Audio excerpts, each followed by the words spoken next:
Hi, I'm Dan Schmitt. I do a motorcycle racing TV show called Team Chicago Challenge. My email is teamdan45@gmail.com. My website is teamchicago.tv, and I love to hear from my audience so you can tell me what you think.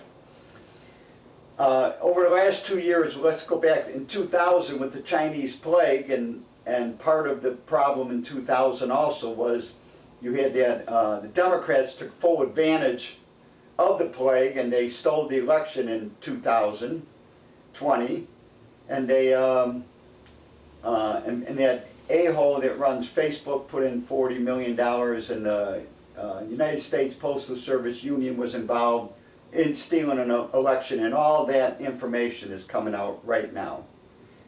But let me tell you about what we're going to look at in this show. We're going to go. The EAA did not have their event in 2000. Very little motorcycle racing. Toys for Tots Parade was canceled. So we're going to look at 2001, some great interviews from the EAA, the Experimental Aircraft Institute, great interviews. We're going to look at a little bit of Toys for Tots in 2021, and we're going to look at the historic Ride to the Wall, the Freedom Run, and I participated in that, and we'll show some of the clips from that too. So I love to hear from my audience. Remember, teamdan45@gmail.com, teamdan45@gmail.com. And let me know what you think of these clips that I'm putting up on YouTube. As we watch this flyover honoring the different branches of our military, we're going to kick off this show at the EAA AirVenture last year. I had the opportunity to listen to David Barrera as he tells me about That's All, Folks. It's a C-47 that led the nighttime airdrop on June 5th and June 6th in 1944, D-Day. Then we'll listen to Matt Taylor, who will tell us about their MiG-17. And finally, we get a chance to talk to Senior Airman Kyra Danahill, and she'll tell us about the C17, the aircraft that she maintains. And please forgive the bad wind noise on these shows.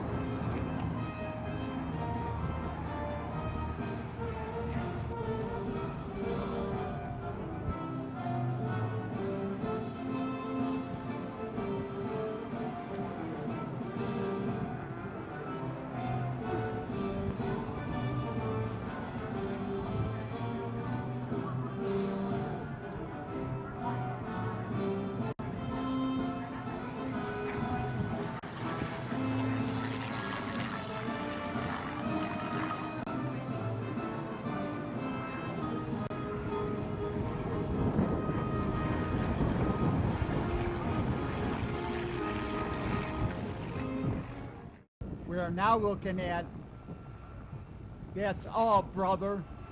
This aircraft was one of the aircrafts that were involved in the D-Day operation, a very, very important aircraft. This C-47 is owned by the Commemorative Air Force, and they keep it in Texas. And lucky for me, I had the opportunity to talk to one of the crew members and the historian. He's going to tell us everything about this aircraft, David Barrera. Hi, I'm David Barrera. I'm with the San Marcos group of the Commemorative Air Force, Central Texas Wing. We fly and keep flying That's All, Brother. This is the lead plane of D-Day. Behind this plane on D-Day, you had 800 other planes following it.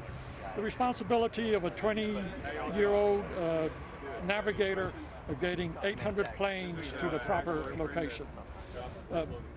This plane is completely restored as it looked in 1944, coming off of the assembly line in Oklahoma City. Now in Europe, just before D-Day, they had 2 days to paint invasion stripes on here. Now, you're in England, England's been on rations for 7 or 8 years. So one, you had to find the white paint. Two, you had to find the black paint. Now they didn't have brushes or sprayers. They were using mops and brooms. Now, when the painters painted this one for us, painters being painters, they wanted everything nice and crisp. They had very nice straight lines on it. We had them come back and rough up the lines a little bit. They still wouldn't rough it up as much as the original planes. Right. As I mentioned, this was the lead plane. They had a rudimentary radar configuration to locate pathfinders, which had already been dropped into Normandy. Let's see what else. The pilot took along his Scotty dog. There's pictures of the pilot holding his dog after the mission. They thought so much about that dog, they made a bed for the dog out of their own personal flak vests. I'm a dog lover, so that story's near and dear to my heart. The normal consent, there's about 25, 27 seats in there. They only dropped 14 to 16 paratroopers. One, paratroopers full of gear. Secondly, the weight. More importantly, you don't want to drop 25 people out in a wide dispersal where you could drop 14 or 16 people in a smaller area so everybody could support everybody else. During the mission, you had transport pilots flying. These were not combat pilots. They started seeing flak. They started going higher. They started going lower. They started flying faster. Paratroopers jumped out and they had a leg bag, L-E-D-G.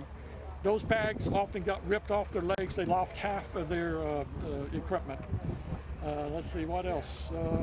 That's about it. I can go on and on and on, but I know your time there on your videos. So this plane here made it through the war, was preserved, and this is your authentic aircraft. This is the original plane. It was actually found right across the runway at Basler in the boneyard. Over here, just north of airport, the backside of this airport. Yes, I know. They got a guy. He's got a bunch of. You can Google That's All Brother and find pictures of it sitting in the boneyard. The wings were detached, the tail was detached, but all the original fuselage was there. A lot of the interior had to be remanufactured because now it's been used commercially for cargo and stuff. Everything inside looks exactly as it did in 1944, coming off the assembly line. They were pushing them out so fast towards the end of the war. On the inside, it's just primed. It's not painted OD green. Right.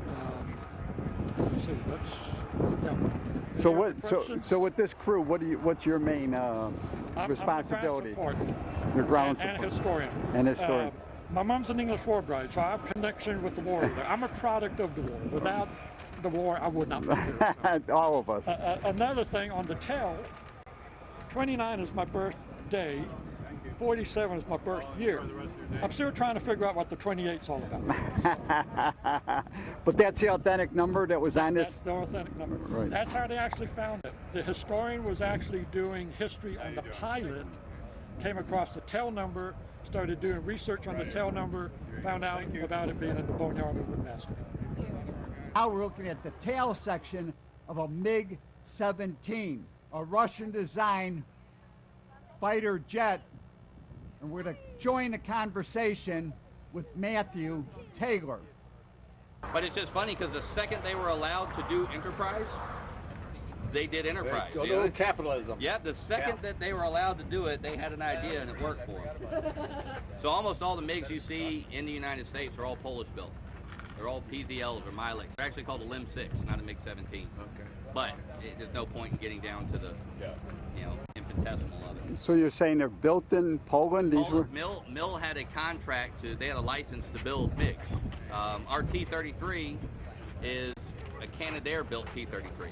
It was licensed built by Canadair. Lockheed design, but ours is actually a CT-133 that was licensed built by Canadair.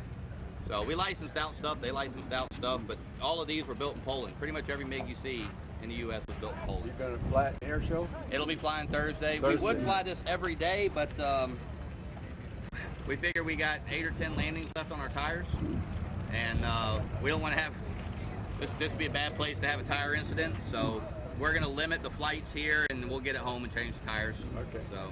Okay, we'll be looking for you on Thursday. It'll be up on Thursday, yes, sir. Okay. So what MiG is this one? This is a MiG-17 F model. And what year was that built? This particular one, I think this particular one was built in 59 or 60. It's one of the later ones. And we have, this is 1713. We also operate 1613, the same paint scheme. And then Randy Ball has 1611. So there was a MiG-14, a MiG-15, and then... There was no 14. They always went by odd numbers. Oh, so it's 15? In World War II, you had the MiG-7 and MiG-9 were propeller. Yeah. Then they went over the 15. They had they had a very early MiG jet model that never went into any kind of service, and the 15 was the first one in service. So 15, 17, 19, 21, 23, so on.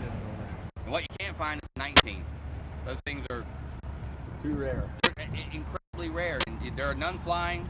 All the Air Forces have retired them. Nobody private has taken them over. You can barely find any literature on MiG-19. There's not a lot written about them. It's kind of glossed over. Because then the 21 became such a success. They built 15,000 MiG-21s. And they're still in service. The 21s are in service in Egypt and Pakistan and India. Yeah. So it'll be cool. We get that one done. We'll be flying a jet here that's still in frontline service elsewhere. Hell yeah. So what year did this come into service? I think the first 17s were 53, but they didn't have an afterburner. They turned the motor up. They got more RPM, more power out of the motor. But the afterburner came in 56, I think. And the big difference is not, it's a rudimentary burner, but if you look back at the tail feathers, it actually has hydraulic actuated iris back there for the burner. So they did have to add some systems other than just a fuel nozzle and an igniter. So there was some re-engineering to be done on the airplane. Performance on this? It's a .98 Mach plane. You'll see on Thursday there will be some high subsonic passes. They'll do burner passes at 600 miles an hour. The big problem with these, of course, is endurance. They don't have any. In a combat situation, it's take off time, fight for a few minutes, and then get home, and that's it. For us ferrying it, we plan for about 450 nautical miles, and then you got to stop. Where's the headquarters for this? Mobile, Alabama is where we're out of. Oh, what is it? An English engine or a No, this is the Klimov VK1, but it is a direct copy of the Rolls-Royce Lean 10, which is what we have in the T-33. Okay. Centrifugal. Yeah, big. Well, that's why they're all so big around. Big centrifugal compressor. Now they did steal it. The Russians stole it from the Brits, basically. The Brits kind of gave them some of it. Yeah. They leaned a little bit that way right after World War II. Yeah. And I think they tried to sue Klimov and the Soviet Union when they found out, and they just kind of laughed at them. Because the Soviets built 80,000 VK1s. Yeah, there's no market there, right? Yeah. You're the town that builds the engines, Yeah. and you just build engines until we tell you to stop building engines. Yeah. And so you just keep building them. Take a break and drink vodka, and then come back the next day. Yeah, whereas here, if there's no market for it, you don't build it. There's no point. But their system was just different, But because they did it like that, we have lots and lots and lots of VK1s, and we have lots of landing gear assemblies, and we have lots of starter generator units, and we have lots of valves, because they just kept building it whether they needed it or not. Thank you, Matt Taylor. We are now looking at the C17 or Globemaster III. You may remember these planes were used for that shameful retreat from Afghanistan. So the question is, who is dumber or hates America worse? Is it the President, the Secretary of Defense, or General Milley?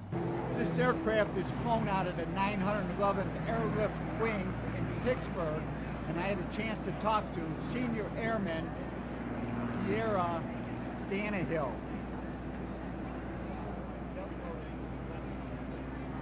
Hi, I'm Senior Airman Sierra Tannehill with the 911th Airlift Wing, and I am a crew chief for the C17 airplane. This is one of the biggest cargo planes. We do transport people, tanks, helicopters. We can get pretty far. We can fly 13 hours, no problem, no refueling.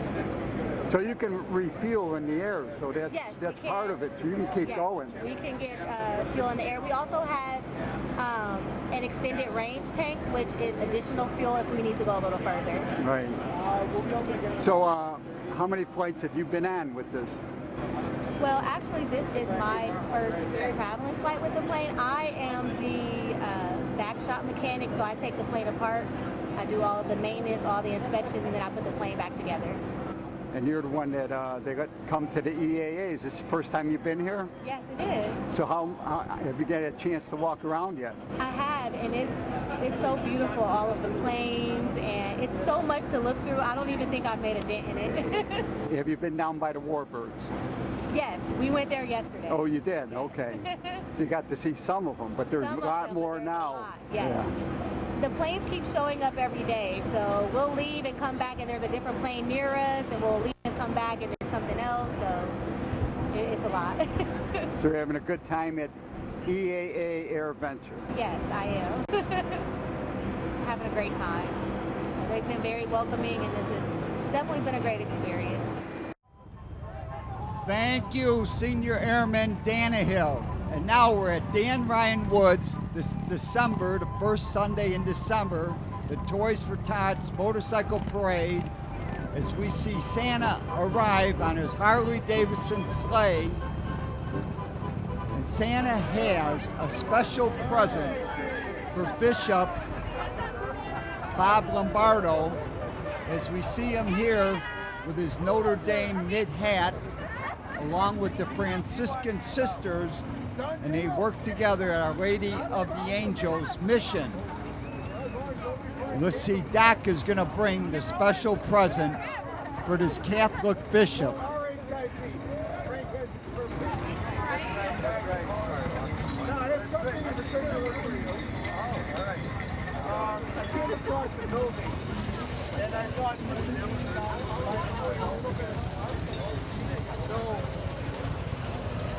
Shall we say? Oh wow, look at this. I hope it's on its way back. Oh wow, thank you very, very much. Wow. Let me put it back in here for safety. By all means. Merry Christmas. Merry Christmas. The pat, right? No, it's Catholic school. You know, it's definitely right? Are we talking like airport food or what? Thank you, hot dog. Thanks for all you're doing. Thank you very much. Thank you. Thank you. Yes, it's our pleasure. I'm glad we're able to do it. You know, it's hard to schedule.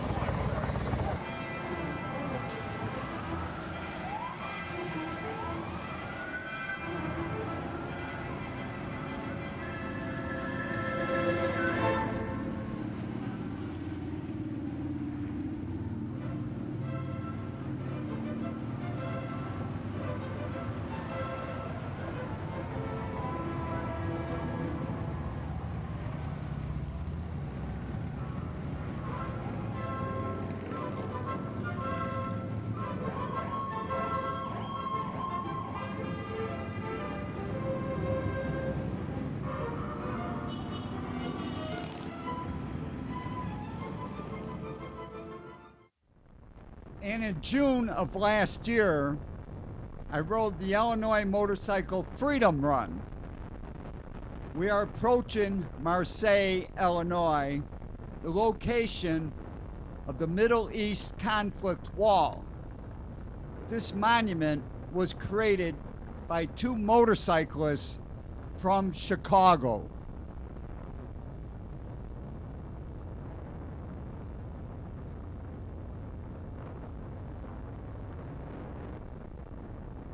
As we approach the sacred grounds, we will look at the sections that create the Middle East Conflict Wall Memorial. The wall to honor those that gave their lives to defend freedom from the attack on the Marine barracks in Beirut, the Desert Storm, the 9/11 attack on the Pentagon, and Operation Freedom in Iraq and Afghanistan. We will listen to the music from the 144th Army Band.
And we will now watch as the Black Tiger Honor Guard salutes the 6 branches of the United States military.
I was blessed to be able to produce all these great shows over the last 2 years. For more information on the EAA, it's EAA.org.